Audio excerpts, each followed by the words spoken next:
तर जसं खोक्याला पकडलं तसं कृष्ण आंधळेला पकडा, तो का मिळत नाही अशी प्रतिक्रिया खासदार सुप्रिया सुळे यांनी दिली आहे। तर खोक्या भेटला तरी त्यामागील बोका शोधावा, आकाचे आका सापडले तर बंडल पण कुठून आलं ते शोधावं अशी प्रतिक्रिया विजय वडेट्टीवार यांनी दिली आहे। याचा अर्थ हा पळून गेला,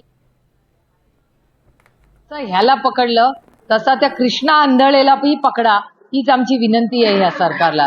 गेले 3 महिने झाले दररोज जो 7वा खुनी आहे, गुन्हेगार आहे, ज्याला फाशी झाली पाहिजे, असा कृष्णा आंधळे या सरकारला का मिळत नाहीये, हा माझा प्रश्न आहे या महाराष्ट्राच्या सरकारला। आनंद आहे, खोके भेटले की खोक्या मागचे बोके कोण आहेत ते पण शोधावेत आणि इकडे